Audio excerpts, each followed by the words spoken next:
The author of life. The question is God or natural processes. So there is a view of life either from the biblical view of life, we're very clear what the Bible says, or the natural processes in that Darwin suggested evolution as the origin of life. And then I want to introduce the concept of how things happen. It's a concept of, you see something, you see a chair here, what caused that? Okay, and there are three causes that we can consider. Either it just happened by chance, everything that was in the room just came together and formed a chair. Second is there could be a law of nature that says if I have all these pieces here, some law of nature will cause this chair to appear. And the third is it's by design. And that requires a intelligent designer. Whether it's one of these things in this room here, and particularly when we talk about life, can that happen by natural processes, or does that demand a natural or intelligent designer? So, and then I talked about the three origins, the origin of the universe, the origin of first life, the origin of diverse life. Here we go. So those, I'll come to that in a bit. So this is what I'm going to talk about. And this part is the most important part. The origin of life from natural processes. Is that possible? And I'm going to give you 4 reasons why, from a natural point of view, it just cannot happen. Just cannot. Even if one of these failed, it couldn't happen. All 4 have to be possible, or else we wouldn't have life the way we see it today. So and if God is the author of life, then what evidence do we have for that? So that's what I'm going to talk about. From way back, I use the Russian method of presenting. Tell them what you're going to tell them. Tell them what you told them. So that's how you remember what we covered here. So here we have the biblical view of life, and I think you all know that from a biblical point of view. God spoke all living beings into existence. He used the word kind 10 times in the first chapter of Genesis. So I think he means that every kind of living thing we have in the universe today, God spoke it into existence, and then life reproduced according to its kind. I mean, a dog didn't turn into a cat didn't turn into a dog, ape didn't turn into a human being. We have no evidence for any of that. Everything stayed within its kind. There's variation within kinds, but there is no jumping from one kind to another. And the word kind is not the same as the word species, which is what Darwin uses. There are species within each kind. Just have a picture of dogs here, and all of these we think came from some wolf, and then all the other kinds of dogs came from that. But note, every dog that came from that lost information. There's no new information that comes into a dog. I can't say every dog gets dumber and dumber, but you've got some smart dogs, you got dumb dogs, and small ones, big ones, all that. But they started from one kind. So that's the biblical view. What's the Darwin's view? Well, in a nutshell, you'll see these arrows here starting from this red origin of the universe. He believed that the Earth came from one of the galaxies. On the Earth, there was some prebiotic synthesis, some primordial soup from which life started, and he surmised it came through an RNA, a protein world to a DNA, simple cells like bacteria, and then got more and more complex as time went on. And you'll see Darwin's tree looks something like that on the chart there. So what's that involved? Well, he believes that everything is through one common ancestor. In other words, a simple cell supposedly turned into different kinds of living beings over time. So we have a common ancestor, according to Darwin. And how did that happen? Well, he would say through mutations. As cells reproduce, there are errors or changes, and then there's the natural selection process, which will change the most likely to survive. And then the origin of first life would have to come from some primordial soup. And as you'll see, scientists who have tried to show that is possible, it just doesn't happen. Let me define a few terms. By natural, I mean everything can be explained by natural, by nature. And here's the one statement: a belief denying that an event or object has supernatural significance, that you can't introduce supernaturalism. Specifically, the doctrine that scientific laws are adequate to account for all phenomena that we see today. And then you'll see scientists like Dr. Todd here at Kansas University. He's a biologist, immunologist. Even if all the data point to an intelligent designer, such an hypothesis excluded from science. So they define science as all natural. Okay, it can't be any supernatural intervention. Another term that people use is scientific materialism. Everything is either matter or energy. And the equation from Einstein, E = mc squared, that mass can change into energy or energy can change into mass, but there's nothing else than that. So nature is all there is. And then you have another scientist like Richard Lewontin, who says, we look at science, there's some strange things that happened, but in spite of the patent absurdity of some of its constructs, in spite of its failure to fulfill many of its extravagant promises of health and life, in spite of the tolerance of scientific community for unsubstantiated just so stories, because we have a prior commitment, and that's the commitment to materialism. In other words, they won't even consider that God could be part of this whole scheme. So let me explain this concept here. Everything can be explained how it came to be through three processes. Either by chance, you look at the sand on the seashore, you can believe that those grains came there by they're washing up, and any kind of order is sort of random. The second thing is there's a law of nature which describes it. For example, the law of gravity, that's a fixed law of nature. If I put my foot on one of these chairs and lean over, I'm not going up, I'm always going down. So there's a law of nature, 100% true. And if it can't be explained by one of those two, then it's by design. And I think you'll agree that the face of these four presidents on the rocks didn't happen because the rain happened to hit it at a certain angle. There's no natural law which can explain that. There's a designer and a craftsman that did all that. So it requires intelligence. And it's very easy to tell if there's some intelligence behind that. Okay? So, and I'll come back to this in a bit later. So I mentioned those three stages of evolution. The cosmic, stellar, the formation of the universe, the galaxies and all that, clusters, all the elements that we have in the periodic table, all that came through evolution of the universe. And today we're going to talk about biochemical evolution. In other words, first life came from some non-living elements, like in some primordial soup.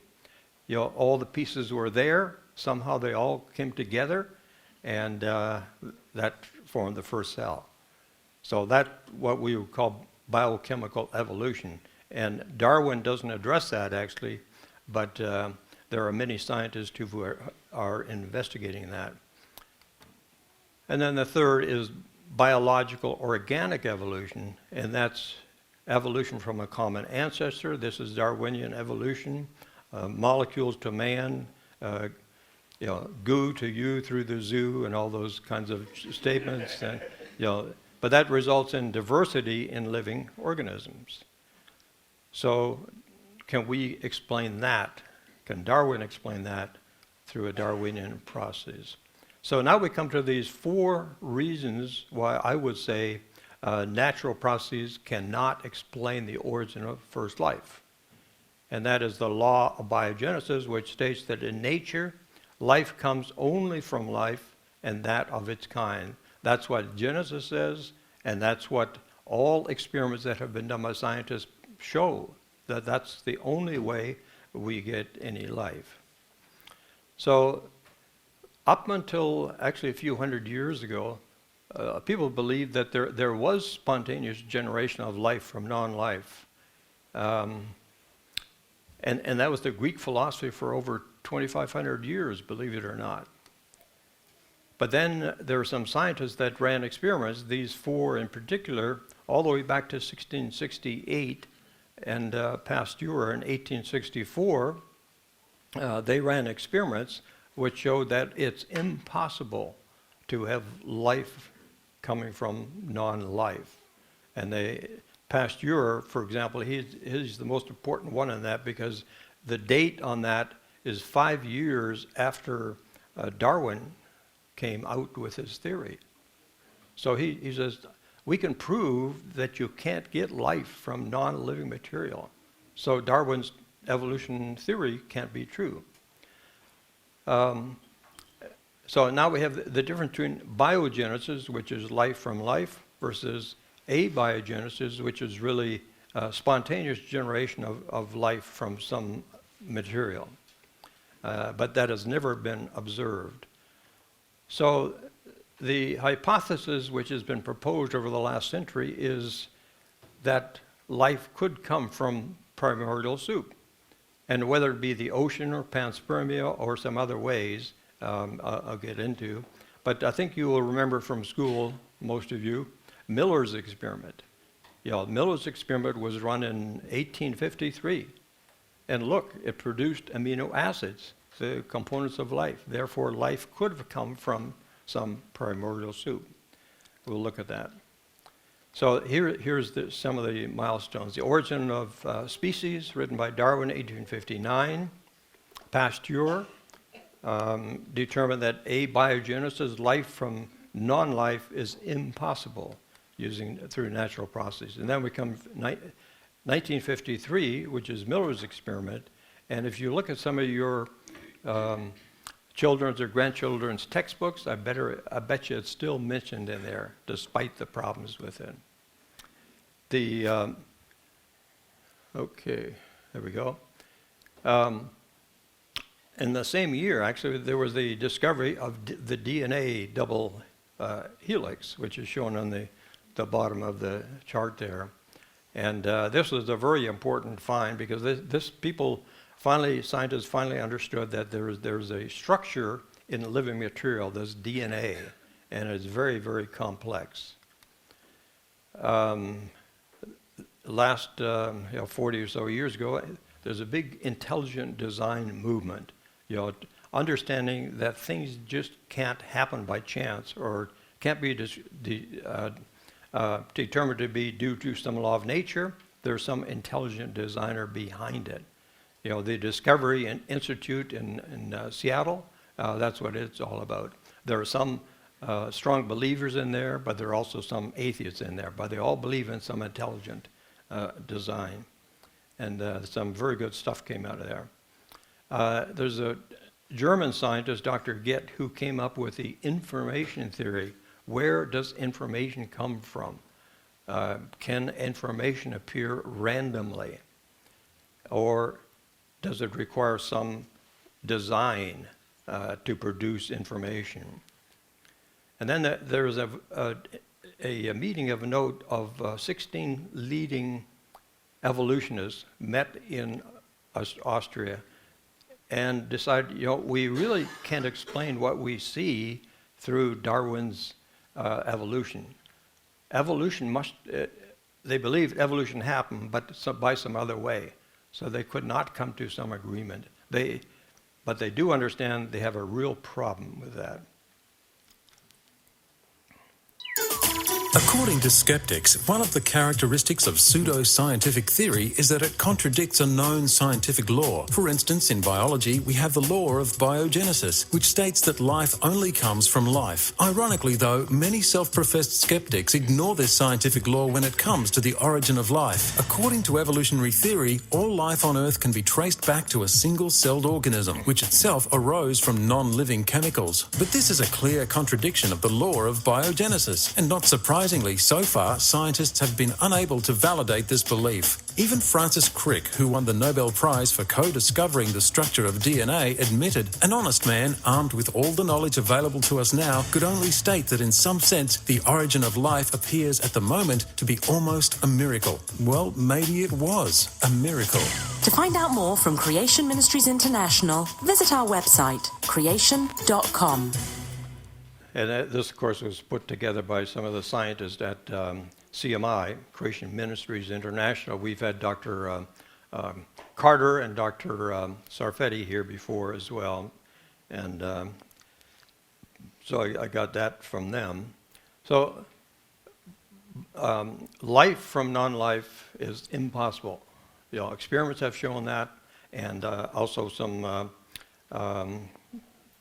there's other ways to show that it's impossible. So, end of story. But now let's look at the second one. How about if all the components of life were available in some place, some primordial soup, say, and somehow randomly they all came together? Is that possible? Well, first, what are the components of life? One of the big things is proteins. We all have proteins in our body. And proteins are made up of amino acids, a chain of amino acids. And every protein has a different chain of different amino acids. And that's one of the major components of life. Second is the DNA. I won't try to pronounce that big word there, but you know it as DNA as the double helix. There's a master genetic code in there, and the information about our bodies, everything is in the DNA in our cells. And you can see that picture at the bottom there, a cell in itself is very, very complicated. And all the pieces need to be there to make life viable. And so the question then is, how do you get all these pieces together all of a sudden? Another component is the RNA, which is a single strand and has instructions for building proteins. In other words, your body, every cell is producing new proteins or replacing existing proteins all the time. Third, catalyst for transcription. You know, there has to be some transcription of the RNA code to turn it into a protein. Fourth, you need some mechanism of replication. In other words, if somehow you were able to produce a cell like this, there must be a program or mechanism within that cell to reproduce it.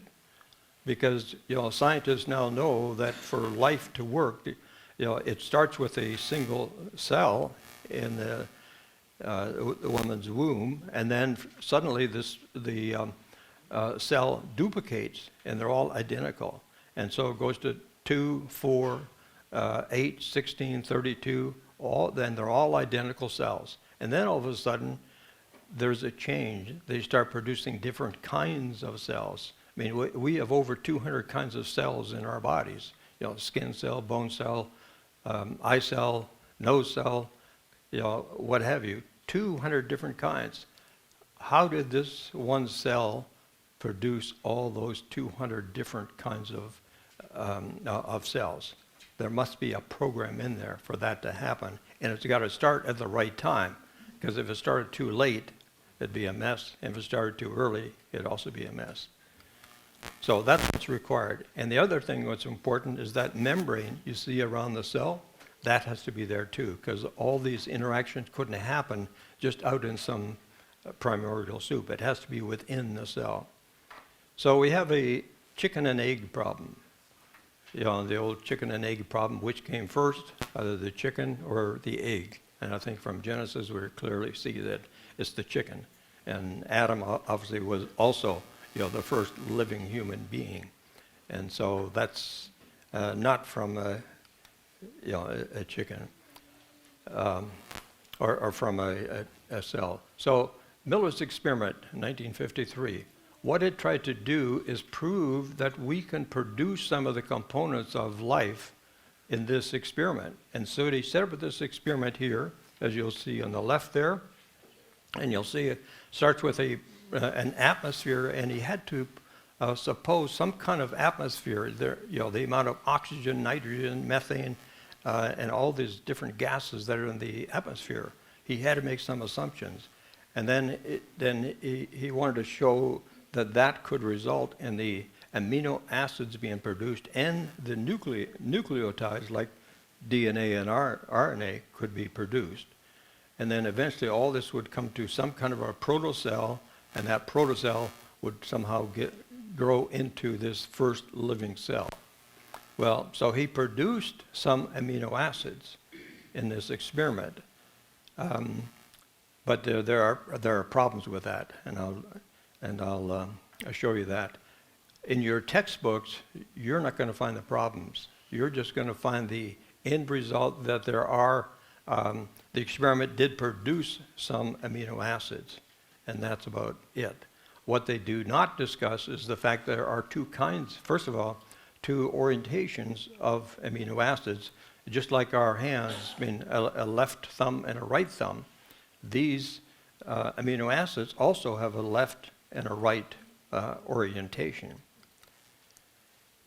So the experiment, he had to assume that there was some oxygen in the air, in the environment, but it turns out that oxygen in the atmosphere prevents the formation of amino acids because of the protection that the atmosphere gives, that they can't form that way. But if there's no oxygen in the atmosphere, ultraviolet rays will destroy any amino acids that live. So obviously you got to guess at what mix would make this possible, and there is no mix that would make it possible. Water decomposes molecules, so stuff in the primordial soup, water would decompose the molecules. The Miller experiment produced a mixture of left-handed and right-handed amino acids. Well, what's required for life? Okay, it's not that mixture. It turns out that life is only composed of 20 different kinds of left-handed amino acids, not a mixture of left and right. It has to be all left-handed. So there's no way to produce that in this kind of experiment.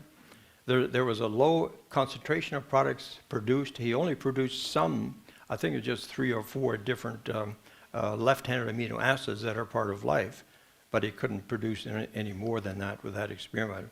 And he also produced more contaminants than useful products. So that didn't work. His experiment didn't work. But also realize there was intelligence involved in setting up that experiment in the first place. So this is not a random process. So then scientists said, well, maybe life started some other place. Perhaps we got the wrong mix in the wrong environment in the primordial soup. So maybe it started in the bottom of the sea where there are some hydrothermal vents that with just the right temperature where this could start. Or active volcano springs, life on clay, then they're really stretching deep space or Mars. Maybe life started out there and somehow it got to Earth. They're really getting desperate, and that's called panspermia, from outside of our planet. And then the more silly kind of idea is that, well, maybe somebody out there directed, this living matter to get to Earth as a starting point. So all of this has amounted to nothing. Nothing has resulted into it. And the scientists, agree with that. Here's one, Yogi, who's an atheist. He said, a scenario describing the genesis of life on Earth by chance, natural causes, which can be accepted on the basis of fact and not faith, has not yet been written. We have no idea how this could happen. Another one, Dr. Leslie Oracle, and these are scientists who are very active in studying this whole origin of life. So he said, the prebiotic soup is easy to obtain, but all the rest of it, they have no idea. I must admit that attempts to reconstruct this evolutionary process are extremely tentative. Well, they're not possible. Okay, so that's number 2. The third one, well, maybe life started from non-life by chance, and we can look at mathematical probabilities, and I always use the example of flipping a coin. We still have coins today. We're not digital yet. And you flip a coin, you get heads and tails. And so what's the chance of flipping a coin 10 times in a row as heads? It gets smaller and smaller. And so what are these probabilities? Some of them ask these questions, well, what's the probability of an explosion in a junkyard could create a car? Now, all the parts of the car that are needed are there, but the explosion is not going to bring all those pieces together. Obviously, 0 chance. Another one, Boeing airplane, consists of 5 million non-flying parts. How can that happen from an explosion? It can't. People ask the question, well, what's the probability if we set 200 monkeys loose with a bunch of keyboards that they type on, and could they produce a Shakespearean play? Not a chance. But then we come to what's the probability of a protein coming into being by chance? So now a protein is a sequence of amino acids. So there are two, amino acids, there are a few thousand types of amino acids, but they're left-handed and right-handed. The protein, building block of life, it can be large organic molecules which are strings of amino acids in a row, but what's in those, the amino acids in there are only 20 of those 1,000 different left-handed amino acids kind. So you can use any combination of those 20 in that protein, but they have to be in a very specific order.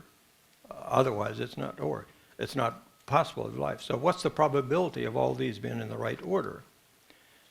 Well, a crucial fact here, if you get the right sequence of amino acids and you got a protein, what if you pull one out of the middle or add one in? Game over. It doesn't work. It's got to be exactly that. So it's very precise requirements. So we have, the cell is very complex. We each have about 75 trillion, not million or billion, but 75 trillion. More than, well, it's almost like our national debt, I suppose, but it's a very large, very, very large number. And you can see the complexity there, as I said before. You have to have the shell around there, around that cell, and you have to have a nucleus, and you have to have the chromosomes. We have 46 chromosomes in the human body, in the cell. So all that needs to be there. So then if we look at probabilities, let's say we're trying to come up with a protein with 400 amino acids, and they have to be in a specific order. Well, if we go through the odds, you get a probability like 1 in 10 to the power of 240. In other words, 1 10 followed by 240 zeros. So the chance is 1 in that large number. It doesn't seem possible. What about a single cell? Well, that's a smaller probability yet. Spontaneous formation of a single cell is not going to happen.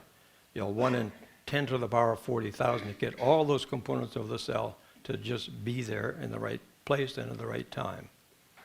We know that the number of atoms in the universe is only 10 to the power of 80. I mean, that's a large number, but So if you look at that probabilities compared to the 1080, I mean, it's very, very small. So the law of mathematical probability says that anything that is less than 1 in 10 to the power of 50 is not possible, not going to happen. So all of these probabilities of forming just the components of the cell, the proteins, is not going to happen. The mathematical probability says no. And here's some mathematical professors in the UK said. Says the likelihood of the spontaneous formation of life from inanimate matter is 1 to a number of 40,000, after not 40,000 zeros after it. And that's where I got that number from, by the way. So it's big enough to bury Darwin and the whole theory of evolution. I mean, it just says Darwin's theory doesn't work. There's no primeval soup, neither on this planet nor on any other. And at the beginning of life were not random. They must therefore have been the product of purposeful intelligence. You can't have this complexity without intelligence behind it. So now I come to the fourth, and this is the probably the newest and I hope I can make it easy to explain. So let me say, life, I'll just make the statement, life requires information. And in our bodies, that information is in our DNA. The only difference between non-life and life is that information. So then the question comes, where did that information come from? Because the amount of information in our DNA is so large that you can hardly conceive how much is there. Evolutionists would say that everything can be explained in terms of two material things, matter and energy. Matter can be converted to energy, or energy can be converted to matter, but that's all you need. So it just, transitions between that, and that's the famous Einstein theory. So our DNA is our cell library of information. And you have to imagine now what we need is one cell with all the information in there that is necessary to turn from that single cell in your mother's womb to what you see here. It's phenomenal. I mean, it's huge. So the information for all of our cells needs to be in that first cell. All the different 200 kinds of cells in our body, all that information has to be in there. However, we really have to consider there's a third non-material entity, and that is information. And that in terms of the living cell, that information is written in our DNA. Okay, and so that we can explain life and what God did by these three entities. Two is material and one is non-material. Because the information in our cell, it is just a program, okay? It's stored on the DNA, but the weight of that cell does not change any, no matter how you change the program in there. So information is encoded in the DNA of all plant and animal cells. Information has 4 parts. Remember these 4 words, because I'm going to come back to them. Code, meaning, action, purpose. Code, meaning, action, purpose. So information can be described in terms of that, and I'll explain what I mean by that. So code is like when we have an alphabet, 26 letters. We have numbers. So that is the code, the syntax, if you will. And then we can put meaning into those by creating words. We can create words that are have meaning in them. And then in terms of living cells, we have similar things. The code is in terms of the base pairs, and I'll explain what I mean by that in a bit. and codons, which are the combination of those base pairs. And then the third part is an action. Okay, and then what's the purpose of this piece of information? And the fifth part, which I don't state exactly, but at the bottom of this chart, you'll see that there's a transmission of information. And for example, if I say a sentence in the English language, and I'm using these 4 attributes of information, and I transmit that information to you just by speaking it, you have to be able to understand that, right? So that information has to be understood by both parties, both by the sender and the receiver. If I say a sentence in Dutch and expect you, non-Dutch people to understand that, you wouldn't, right? So both sender and receiver have to understand that information. So this is a very important concept. So all structural attributes are non-material. And I'll show you how that, in terms of writing, when I write sentences, in terms of information in computers and information in life. So it's all non-material. So here's a definition. Information is an encoded, symbolically represented message conveying expected action and intended purpose. Those 4 things. So let me give you a few examples.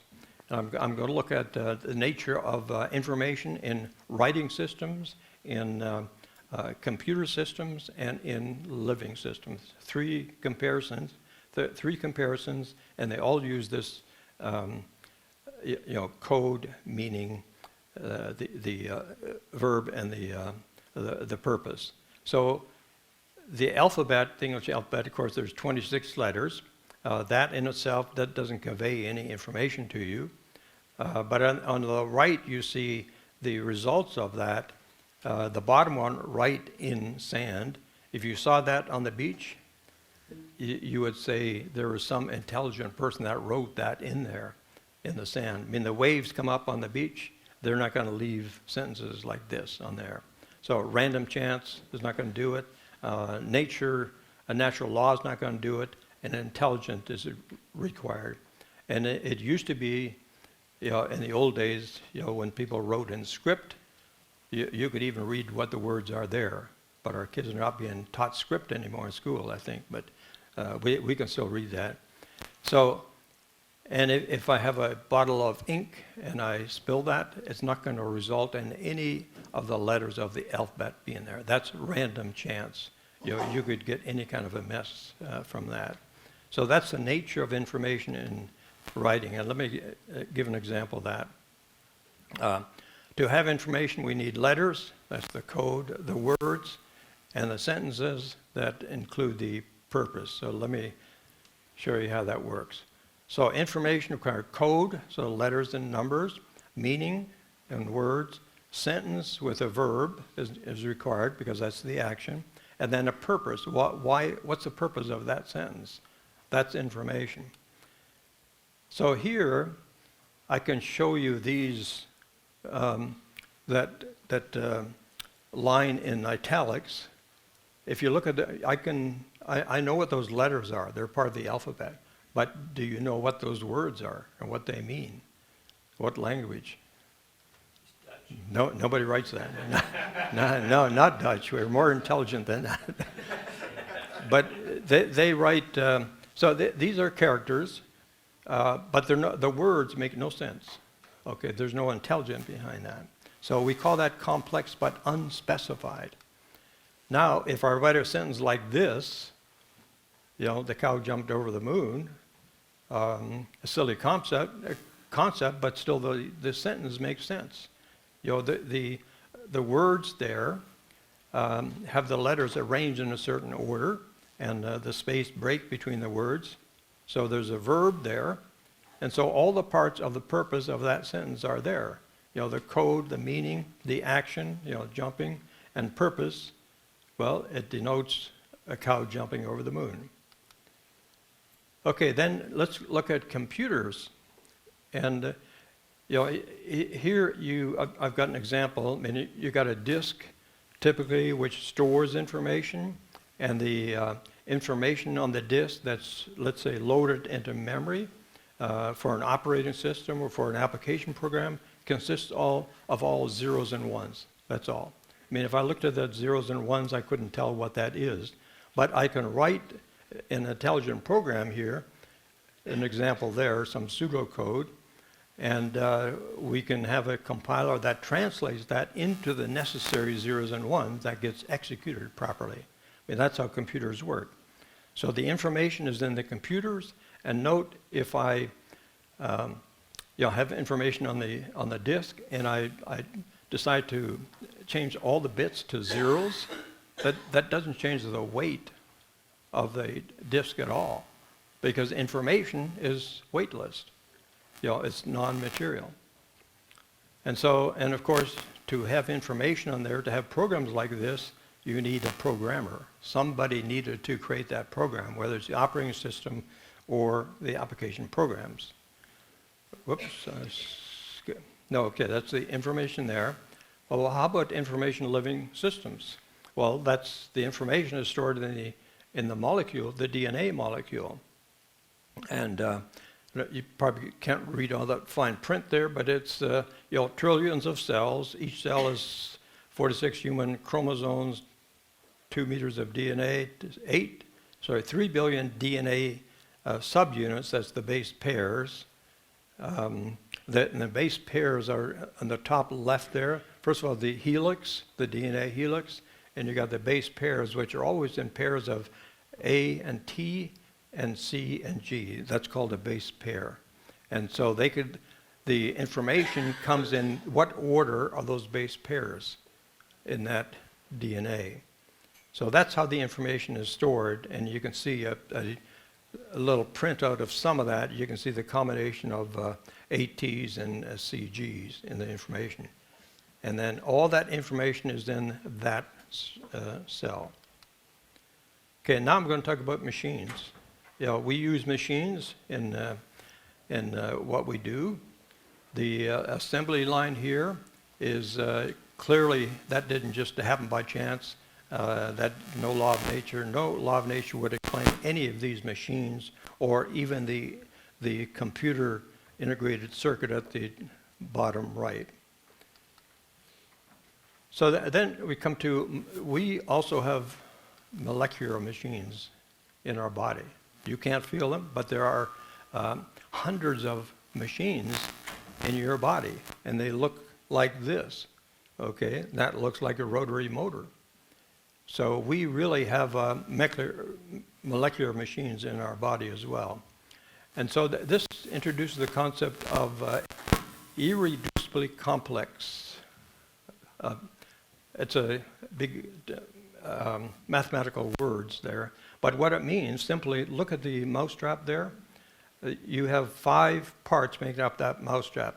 And what we mean by irreducible complexity is that all 5 parts need to be there for the mousetrap to work. If I take away one, it won't work. And that's the same in our bodies. All the pieces need to be there. Programs, in the computers, we have different kinds of programs, but they all require some hardware, operating system, applications, and I just have a sample of code for those that are computer programmers. You could understand this JavaScript, but I won't go into that. It's just an example of code that could be compiled to run on that machine. So then we also have programs in the cell. We require replication of our cells. So we have DNA, we have a transcription into RNA, and then the RNA has the instructions for producing protons, and that's the translation process there that you see. So the point is, there is a way to produce the protons, to duplicate the protons, and to duplicate the cells. That's all part of our DNA in the cell. And it's worthy to note that even Bill Gates, Microsoft, He says, human DNA is like a computer program, but far, far more advanced than any software we've ever created. So, we can't get all of our computer programs right. If we have an error, it's going to crash or not function properly. Imagine if we have those kind of errors in the DNA, and it's much orders of magnitude more complex. So again, the evolution presupposition, mass and energy, we assume and we know that now that there's information in the cell. Darwin had no idea of this, of course, in his day. Information is encoded within the DNA, RNA. Life is material plus information, and the information has the following 4 attributes. No matter which one you talk about, it's all code, meaning, action, and purpose. Okay, so then the conclusion of one is an atheist, Paul Davies. He said, nobody knows how a mixture of lifeless chemicals spontaneously organize themselves into the first living cell. Werner Gitt, talking about information, said there's no known law of nature, no known process, no known sequence of events which can cause information to originate by itself in matter. In other words, you get some matter, if it's dead matter, it cannot generate information.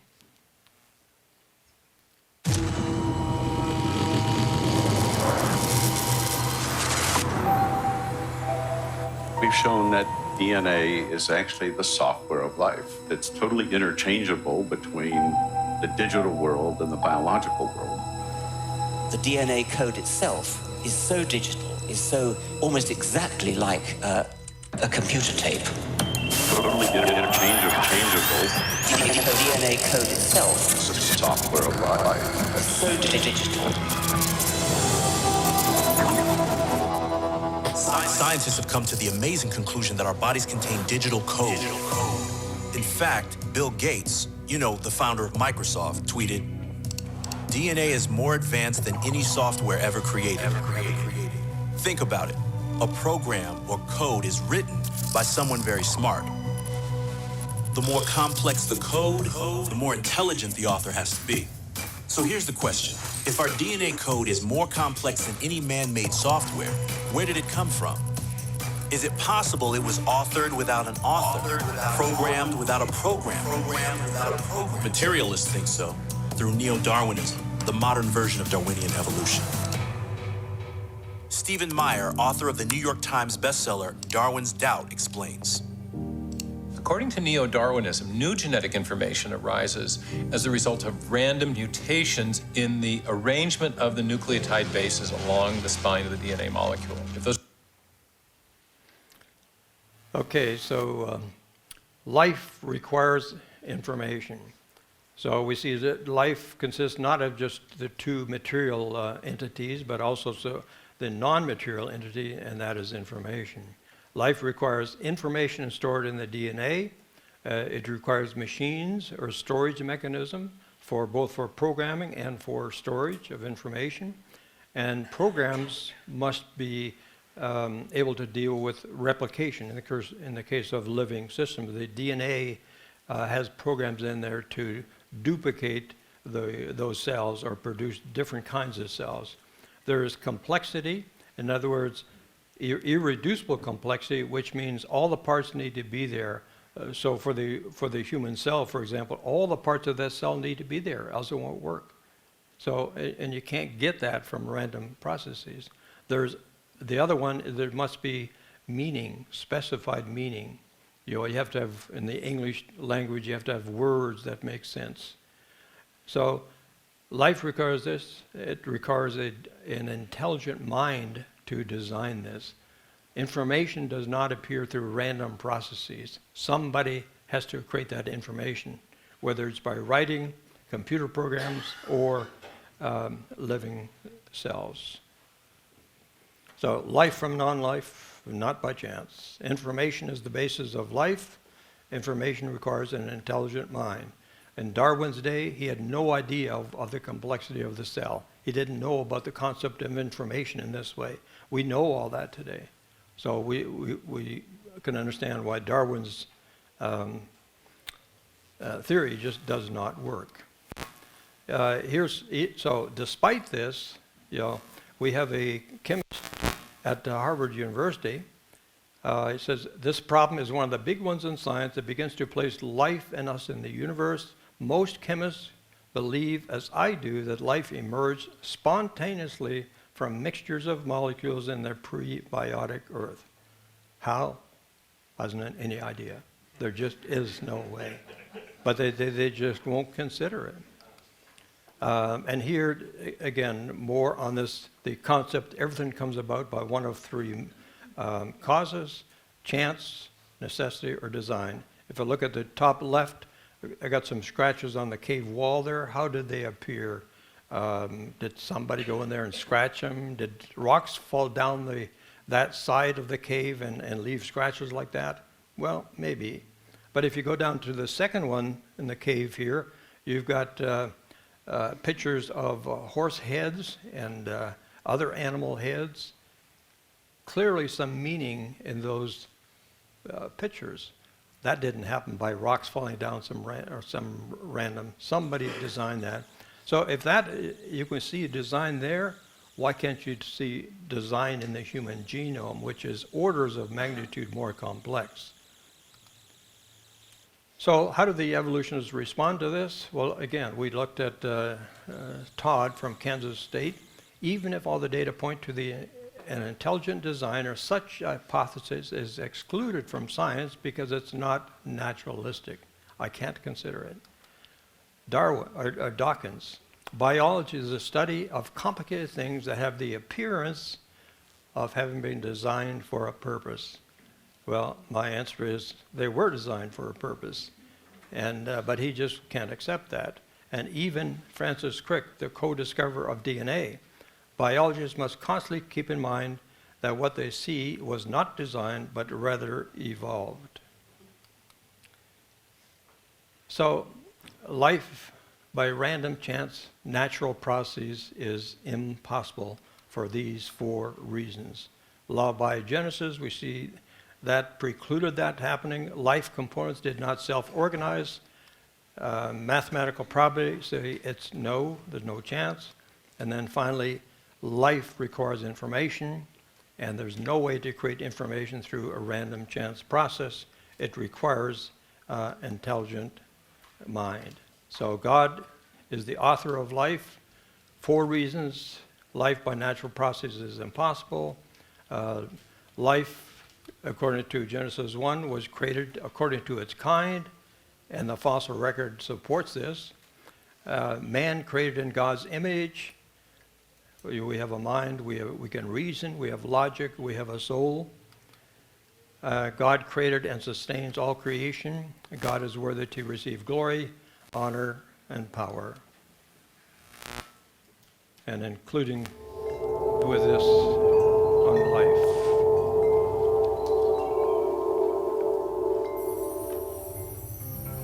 On the 5th day of creation, after God spangled the universe with planets, stars, and galaxies, he introduced something completely new into creation: life.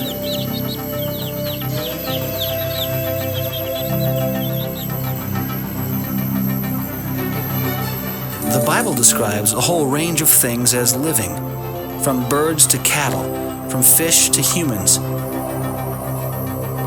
even God himself. Since God is a spirit and alive, this is a clue that life is not physical, but the Bible doesn't actually define what life is.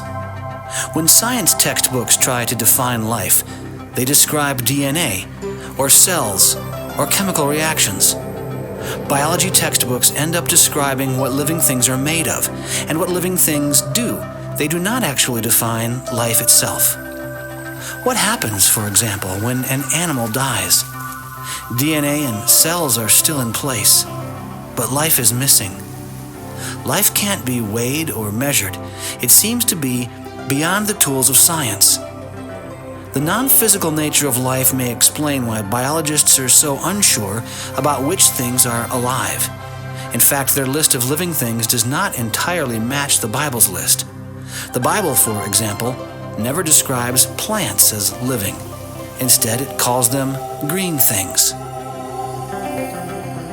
The word living does not appear in the Bible until God made the animals of the sea 2 days after he created plants. The marvelous animals of the air, sea, and land are all described as living things. Where did this mysterious life come from?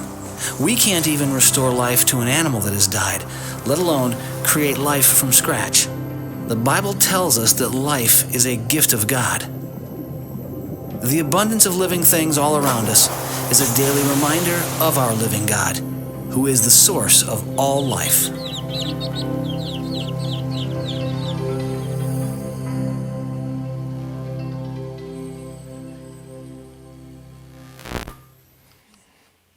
And there you have it.